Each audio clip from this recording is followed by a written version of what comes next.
जय श्री राधे। आप सभी का इस नए वीडियो में स्वागत है। और एक नया चैप्टर है। चैप्टर का नाम है जैव विविधता बायोडाइवर्सिटी। और ये 12th क्लास का है और 11th में भी जैव विविधता के बारे में पढ़ना है। 12th में थोड़ा सा पढ़ना है और जैव विविधता बायोडाइवर्सिटी 11th क्लास में एक चैप्टर दिया गया है। और जैव विविधता से सभी कॉम्पिटिटिव एग्ज़ाम में क्वेश्चन आते हैं। तो ये 12th क्लास के लिए भी है, 11th क्लास के लिए भी है और कॉम्पिटिटिव एग्ज़ाम के लिए उसमें भी 1 से 2 क्वेश्चन पूछा जाता है। तो पहले समझेंगे कि जैव विविधता कहते किसको है। तो ये तो नोट्स हो गया आपको, पहले हम आपको समझा देते हैं नेक्स्ट पेज में कि जैव विविधता होता क्या है। चलिए आगे की ओर बढ़ते हैं, आगे देखते हैं कि क्या है। ध्यान दीजिएगा, यहाँ पर देख लेते हैं, इसके बारे में अध्ययन कर लेते हैं। 1 मिनट। तो जैव विविधता होता क्या है, ध्यान दीजिएगा। चैप्टर का नाम है जैव विविधता। क्या नाम है? जैव विविधता। ध्यान दीजिएगा, चैप्टर का नाम है जैव विविधता। जैव को हम यहाँ सजीव से डिनोट कर सकते हैं। जैव को यहाँ क्या चीज़ से डिनोट कर सकते हैं? सजीव से। यानी कि क्वेश्चन में ही आंसर छिपा हुआ रहता है। इसको हम तोड़ेंगे, 2 पार्ट्स में देखेंगे कि क्या होता है। ध्यान दीजिएगा, विविधता का मतलब होता है भिन्नता। क्या होता है? भिन्नता। ध्यान दीजिएगा, भिन्नता मतलब जो अंतर पाया जाता है, जो डिफरेंस पाया जाता है। भिन्नता का मतलब क्या हो गया? अंतर। ध्यान दीजिएगा। तो सजीवों में, सजीव में क्या कौन कौन शामिल हो जाएंगे? पेड़ पौधे शामिल हो जाएंगे। फिर कौन शामिल हो सकते हैं?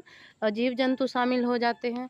तो जीव जंतु, पेड़ पौधे, उसमें जो आपस में भिन्नता पाई जाती है, डिफरेंट पाई जाती है, चाहे आनुवांशिक तौर पे हो, चाहे पे स्पीसीज के तौर पे हो, चाहे जीन के हिसाब से हो, सभी में अगर जो अंतर पाए जा रहे हैं सभी सजीवों में, तो उसे हम कहते हैं जैव विविधता। क्या कहते हैं? जैव विविधता। तो ये है चैप्टर का नाम, जैव विविधता। क्वेश्चन में ही आंसर छिपा हुआ है। पहला वर्ड है जैव और दूसरा वर्ड है विविधता। जैव को डिनोट यहाँ सजीव से कर देंगे। सजीव में क्या क्या आ जाएगा? जीव जंतु आ जाएंगे और क्या आ जाएंगे? पादप आ जाएंगे। पादप कहने का अर्थ हुआ कि पेड़ पौधा आ जाएंगे। ठीक है, इसमें क्या आ जाएंगे? पादप आ जाएंगे। पादप के मतलब हो गया पेड़ पौधा। तो जहाँ पे सजीवों में जो हम अंतर देखने के लिए, हमें जो अंतर देखने के लिए मिलता है, उसे हम क्या कहेंगे? जैव विविधता कहेंगे। तो ये हमारा टॉपिक हो गया। अब ध्यान दीजिएगा कि जैव विविधता कितने प्रकार की होती है। आखिर जैव विविधता को हम लोग क्या चीज़ से समझेंगे, यही हमको समझना है। तो ध्यान दीजिएगा, ध्यान दीजिएगा क्या है कि जैव विविधता, ध्यान दीजिएगा, जैव विविधता। तो जैव विविधता सभी जीवों में पाई जाती है, सभी सजीवों में पाई जाती है। तो वही कह रहा है कि जो जैव विविधता है, कहता है कि जो जैव विविधता है, जैव विविधता के अर्थ है कि पृथ्वी पर पाए जाने वाले, क्या? पृथ्वी पर पाए जाने वाले सभी प्रकार के जीव। सभी प्रकार के जीव में क्या है? पौधे भी आ जाएंगे, अभी बताए हैं, जानवर भी आ जाएंगे, सूक्ष्म जीव भी आ जाएंगे। सूक्ष्म जीव किसे कहते हैं? यहाँ पर थोड़ा सा ध्यान देंगे कि वैसा जीव जिसे हम नंगी आँखों से हम नहीं देख सकते हैं, उसे हम क्या कहते हैं? सूक्ष्म जीव। इसको देखने के लिए एक विशेष प्रकार का यंत्र का प्रयोग करते हैं, माइक्रोस्कोप का प्रयोग करते हैं। इसी से हम सूक्ष्म जीव से हम क्या कर सकते हैं? सूक्ष्म जीव को हम देख सकते हैं। तो जहाँ पे पौधे, जानवर, सूक्ष्म जीव आदि यानी संपूर्ण जीव जंतुओं में जो विविधता पाई जाती है, विविधता का मतलब हो गया अंतर, भिन्नता जो पाई जाती है, उसे हम किसी क्या चीज़ के क्या जानते हैं कि उसे हम क्या कहते हैं? जैव विविधता कहते हैं। अब कहता है कि जैव विविधता का क्या स्तर है, लेवल क्या है बायोडाइवर्सिटी का। तो बहुत सारे स्तर है। पहला है जीन विविधता, जेनेटिक डाइवर्सिटी। जीन विविधता क्या होता है कि जीन के आधार पर अगर जो सजीव में जो अंतर पाई जा रही है, कहता है किसी जाति के अंदर, मान ली कोई जाति है, उसके अंदर जो जीन विविधता पाया जाए, जीन में जो अंतर पाए जा रहे हैं, तो उसे हम क्या कहते हैं? जीन विविधता। जैसे चावल की विभिन्न किस्में, जैसे देखते होंगे कि जैसे ही बरसात का मौसम आता है तो फार्मर लोग क्या करते हैं कि धान की बहुत प्रकार की, भिन्न भिन्न प्रकार की किस्में क्या करते हैं? बोने के लिए लाते हैं। तो उसमें चावल की बहुत सारी किस्में होती है। तो जीन के हिसाब से जो विविधता पाई जाएगी उसे हम क्या कहेंगे? जीन विविधता कहते हैं। और अगला स्तर इसका है, दूसरा रूप क्या है? जातीय विविधता। क्या है? जातीय विविधता। जातीय विविधता यानी कि जाति के आधार पर, क्वेश्चन में ही आंसर है, कह रहा है जातीय विविधता यानी वैसा विविधता, वैसा अंतर जो जाति के आधार पर पाया जा रहा है, उसे हम क्या कहेंगे? जातीय विविधता कहते हैं। जैसे एक जंगल में बाघ है, हिरन है आदि, यानी बाघ भी है तो बाघ की बहुत सारी जाति होती है। जैसे इसका एग्जाम्पल हम ले सकते हैं आम का। क्या ले सकते हैं? आम का। अभी आम का सीजन चल रहा है, तो देखिएगा एक देहाती आम होता है, घरेलू आम होता है, एक क्या होता है, मालदा आम होता है। तो आम की ही बहुत प्रकार से किस्में पाई जा रही है और बहुत प्रकार की जाति पाई जा रही है। तो जो जाति के आधार पर विविधता पाया जाएगा उसे हम क्या कहेंगे? जातीय विविधता कहते हैं। आगे चलते हैं। आगे तीसरा इसका स्तर क्या है? पारिस्थितिकी विविधता। पारिस्थितिकी मतलब क्या होता है? वैसा समूह तंत्र जहाँ पर उत्पादक, उपभोक्ता सभी प्रकार के एक दूसरे पर आश्रित रहते हैं। उस समूह को मिलाकर क्या चीज़ का निर्माण करते हैं? पारिस्थितिकी का निर्माण करते हैं। तो उसे हम क्या कहते हैं? पारिस्थितिकी विविधता। यानी पारिस्थितिकी में कौन-कौन शामिल रहेगा? पादप भी रहेगा, जीव-जंतु भी रहेगा, एक दूसरे पर आश्रित रहते हैं। तो उसमें जो अंतर पाया जाएगा उसे हम क्या कहेंगे? पारिस्थितिकी विविधता। वही यहाँ पर डिनोट किया हुआ है कि विभिन्न प्रकार के पारिस्थितिकी तंत्र, जैसे जंगल, जैसे क्या कह रहा है? जंगल, फिर कह रहा है रेगिस्तान, समुद्र, ये सब क्या पारिस्थितिकी तंत्र के भाग हैं। तो इसमें भी तो डिफरेंस पाई जा रही है, इसमें भी तो विविधता पाई जा रही है। तो इसी को कहते हैं पारिस्थितिकी विविधता। कुछ-कुछ ऐसे क्वेश्चन होते हैं कि यदि आपको नहीं आ रहे हैं तो आप क्वेश्चन से ही आंसर लगा सकते हैं। जैसे हो गया पारिस्थितिकी विविधता। विविधता का अर्थ हो गया भिन्नता। पारिस्थितिकी मतलब आप समझ रहे हैं कि पारिस्थितिकी तंत्र में जितने भी जीव-जंतु शामिल है उसे हम क्या कहते हैं? पारिस्थितिकी कहते हैं। तो पारिस्थितिकी के आधार पर जो विविधता पाई जाएगी उसे हम क्या कहेंगे? पारिस्थितिकी विविधता कहेंगे।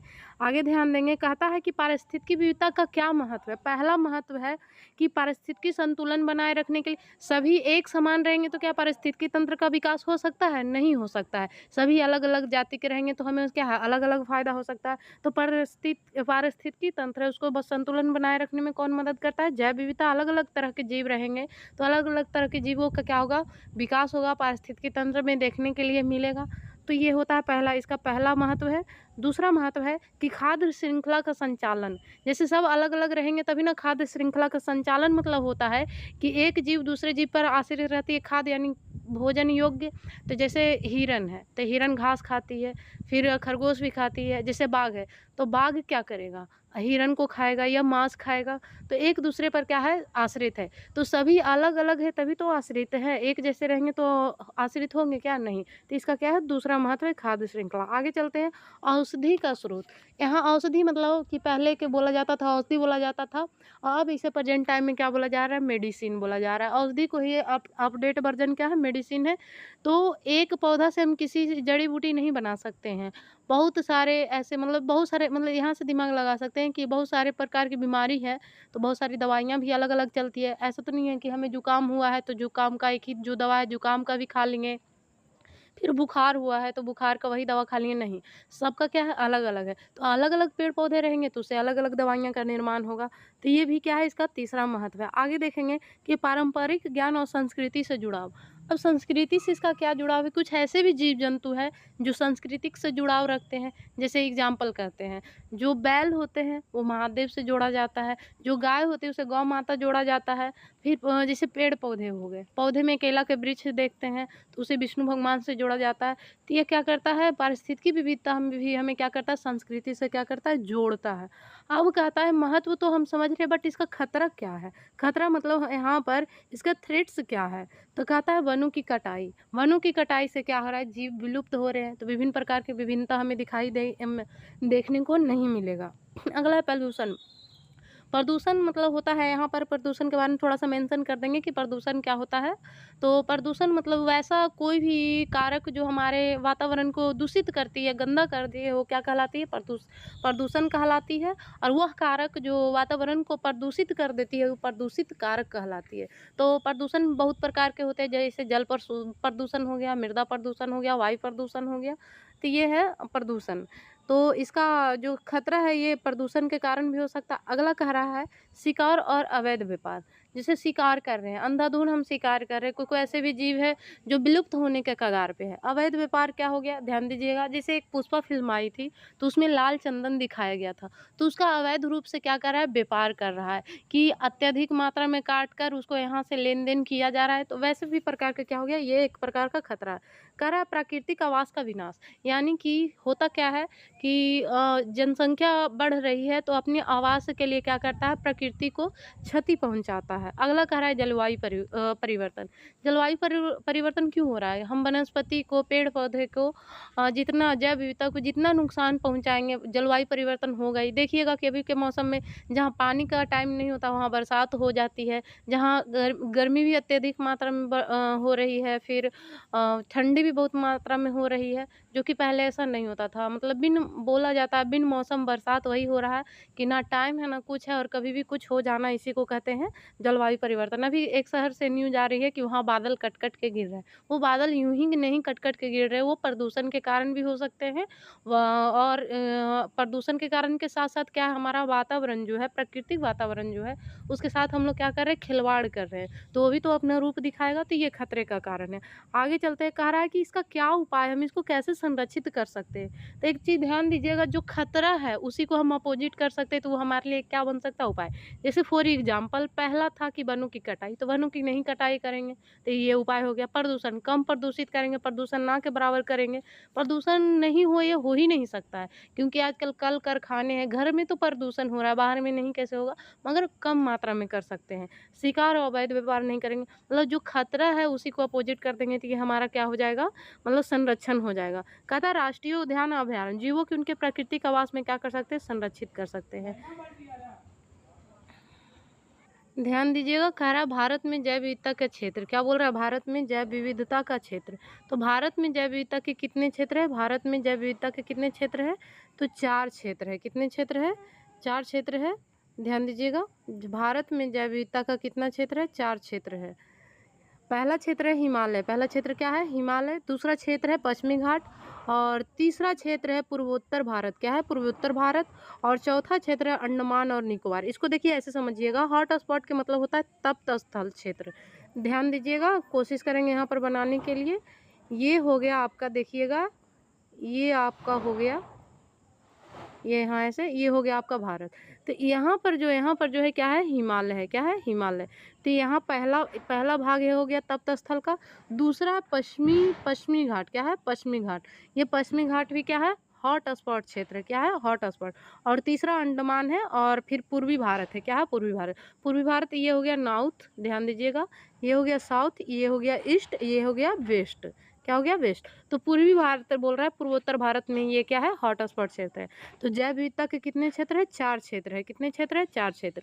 तो ये था जैव विविधता का आज का क्लास था, जो बहुत ही आसान है, और 1-2 क्वेश्चन आ जाता है कि भारत में कितने हॉट स्पॉट का क्षेत्र है। तो बायोडाइवर्सिटी के बारे में हम लोग समझ गए कि बायोडाइवर्सिटी क्या है, जैव विविधता। जैव मतलब सजीव, विविधता मतलब भिन्नता। तो सजीव में जो विविधता पाई जाती है, तरह तरह की भिन्नता, अंतर पाई जाती है, उसे हम क्या कहते हैं, जैव विविधता कहते हैं। चाहे सजीव हो, चाहे जीव जंतु हो, चाहे पेड़ पौधे हो, चाहे सूक्ष्म जीव हो। सूक्ष्म जीव किसे कहेंगे, वैसा जीव जिसे हम अपनी नंगी आंखों से नहीं देख सकते, मतलब बिना यंत्र के सहायता से हम लोग नहीं, यंत्र के सहायता से ही सूक्ष्म जीव को हम लोग क्या कर सकते हैं, देख सकते हैं। अब कहता है कि जैव विविधता कितने प्रकार के होते हैं, तो बहुत प्रकार के होते हैं।